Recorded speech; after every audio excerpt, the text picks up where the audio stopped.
So Tracy, what do we got coming in? Yeah, Dr. Boyer sounds pretty sick. He's an 18-year-old motor vehicle crash victim, unrestrained driver. Sounds like he's a little unstable in the field. Heart rate is in the 120s. Blood pressure is 90/40. He's got an obvious left femur fracture. They have him in a hair traction splint. He's backboarded, collared. They have him on some oxygen. It sounds like his O2 sats are in the 88 to 93%, and his GCS is poor. So minimally responsive, and they've got some oxygen going. They have and oxygen. one IV? One IV, I think 18 in the right AC. All right. So it sounds like this guy is pretty injured. We're going to need to take care of a lot of things. It sounds like he has an airway problem. It sounds like he's in shock. So there are a couple quick things we need to do very quickly when he gets here is let's make sure that we got our airway stuff ready to go. It sounds like you need to be intubated. So we got everything we need? I got everything out. All right. And Betsy, it sounds like he's only got one IV. So when he arrives, what I'd like you to do is put a second IV in on his other side that it doesn't have one. We'll get some blood out of that when we do it. Also, if you would call the lab and x-ray before he gets here, make sure they come and help us out. And Tracy, when he gets here also, I'm going to look at his airway, and while I'm doing that, can you put him on a monitor and a blood pressure cuff? Yes, sir. And let me know immediately what the vital signs are so we can go from there.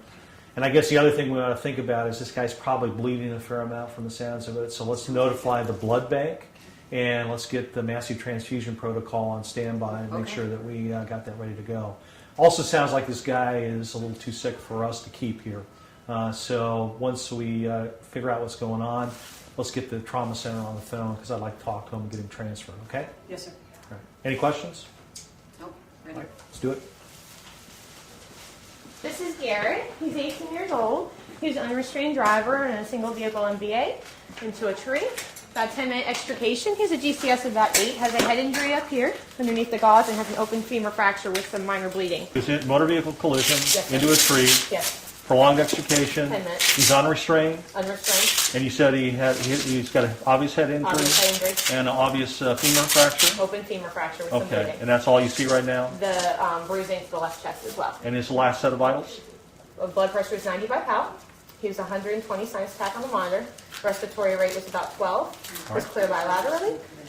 And he's unresponsive for us. Any other issues? Not that I know of. All right, thank you very much. Thank you.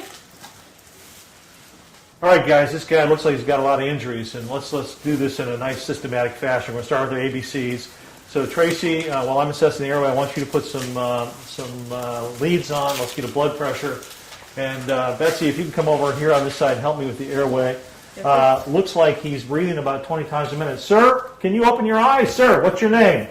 Looks like he's not responsive at the moment. He's got some obvious facial trauma, and it looks like he's not breathing real well. He's a little bit blue. O2 sat 82%. O2 sats 82%, so we're going to need to intubate him. So what I would like you to do, Betsy, is I want you to hold C-spine precautions here. I'm going to take the C-spine collar off. Got C-spine.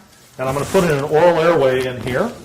See if we can get a little bit better. All right, let's put this oral airway in. Let's go ahead and bag him here. Responsive. It looks like he's going to need to be intubated. Do we have our intubation stuff ready?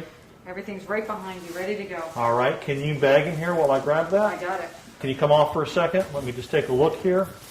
Looks like we got a little bit of blood in there. Let me suck that out. All right. That's your suction. Suction. All right, good. Great. All right, let me just take a peek here. Let me know if you want some cricoid, Dr. Boyer. Yeah, a little cricoid pressure would be great, thank you. All right. See his cords, tubes going in. Great. Good color change. Good Right. color change. All right, let's get him hooked up to a ventilator. In the meantime, let's put the C-spine collar back on, protect the C-spine. All right, and let me take a listen to his lungs. Betsy, there's a little bit of bleeding there. Put some pressure on that if you would. Can we call for respiratory and a ventilator, please? Got it.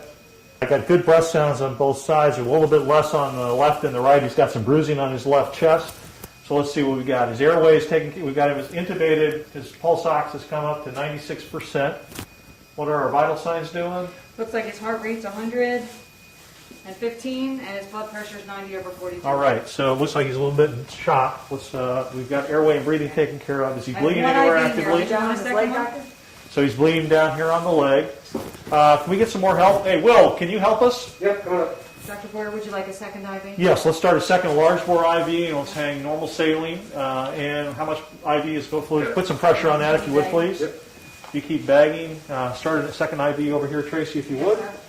And I think this guy's going to need some blood, so let's call the blood bank and get a massive transfusion protocol going. Okay. All right, so we got control of the bleeding there, control of the bleeding there. Let me feel his pulses down here. I think this traction splint seems to be working. He's got good pulses here with some bleeding there. It looks like an open femur fracture. I don't see any obvious bleeding on his chest. His abdomen is soft. His pelvis is not stable. I think he's got a pelvic fracture, so you Okay. could have significant bleeding from there. So definitely this guy's going to need some blood, so let's make sure we get some blood products for him. In the meantime, let's expose the patient. Is that bleeding seem to be taken care of there? Did you wrap that, Will? Yep, looks pretty good now. All right, can you go ahead and get him exposed, take off the rest of his clothes there. And once we get him exposed, let's make sure we get some warm blankets to cover him back up so we don't get hypothermic. Let's do a disability exam. All right, sir, can you open your eyes? Blood is running. He opens his eyes to pain, that's a 2. Wasn't verbalizing, so that was a 1. Let me see if he responds to painful stimuli. Well, he's localizing, so that's a 4. Ventilator. It looks like he's got a significant head injury, and we're going to need to get him to a neurosurgeon. In the meantime, let's keep oxygenating him. What's his blood pressure doing now? Looks like, let's see, it's up to 105 systolic. Heart rate's down to 100. We also, I think we're going to need to wrap this pelvis with a sheet. Can you grab a sheet for me there, Will? Let's go ahead and make sure we wrap this pelvis. And we're going to need to log roll him. So we got him hooked to a ventilator. Coming up.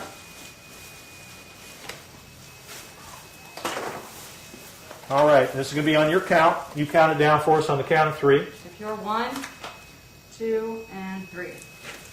All right, let me get this backboard out. Watch the IV. And I'm going to examine the spine here to make sure there's no step off. Feels like there's no step off here. Let's do a rectal exam. I need some jelly for that. All right. All right. He's got good rectal tone. While I've got him up here on the side, let's put the x-ray plates in to get a chest and a pelvic x-ray. Watch the IV, sir. All right. And let's bring it back on your count again. Ready? 1, 2, and 3. And 1 more. Can we call for x-ray, please?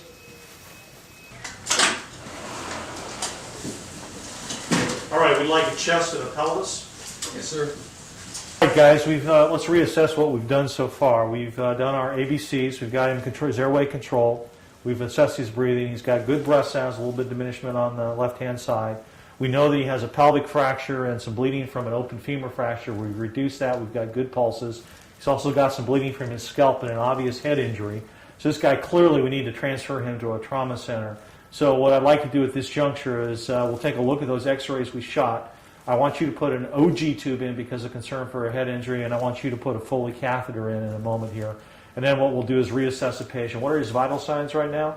Currently, his O2 set is 96%. His blood pressure is 110/64. Heart rate is 97. And we've given him how much fluids? 500 cc's of saline and 1 unit of Pax, 2 units Paxil. 2 units packed cells and 500 cc saline. So it sounds like we've stabilized him a little bit. We've got a sheet around his pelvis here. We're going to get him packaged up for the trauma center. So Betsy, could you get the trauma center on the phone for me? I need to talk to them and arrange transport.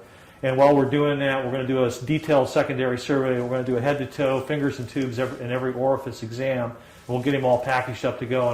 And also, Betsy, could you make sure that the x-ray department makes copies of all of our x-rays so we can send them along? Tracy, it looks like we've got our x-rays back. We've got a chest here. Looks like he's got some rib fractures here on the left side and some haziness. He's probably got a pulmonary contusion. And his pelvic film, he's got an acetabular fracture, a pelvic fracture. That confirms, I think, what we think is going on with his blood loss. Let's get copies of these x-rays made and send them so we can send them on to the next hospital with him, okay? Dr. Brazell, hi, this is Mark Boyer from Mary, Washington. I got a patient that I need to transfer you to. It's a 18-year-old young male who was involved in a high-speed motor vehicle collision. He ran his car off the road into a tree. There was significant damage to the front end of the car. He was unrestrained. Apparently he was unresponsive at the scene. We intubated him. He does have some Biddish breath sounds on the left side with some rib fractures, and he's also got what appears to be a pulmonary contusion. He's also got bleeding from a scalp wound. He's got an open femur fracture on the left side. We've immobilized it. He's also got a pelvic fracture. We've got him in a pelvic sling right now. We've given him 2 liters of fluid. He's got 2 units of blood. His blood pressure right now is 110 over 50. His heart rate is 110. And we've got him intubated on 100% oxygen with 98% saturation. Yeah, I think that he probably needs to come by air. So if we can make the arrangements to send the helicopter, I'd appreciate it. And I will package him up. I'll send some blood products, and we'll send the x-rays as well. And we'll await your arrival. In the meantime, I'll get some x-rays of his femur and everything else, but we won't delay his transport. Any other questions? No? Thanks. Thank you very much.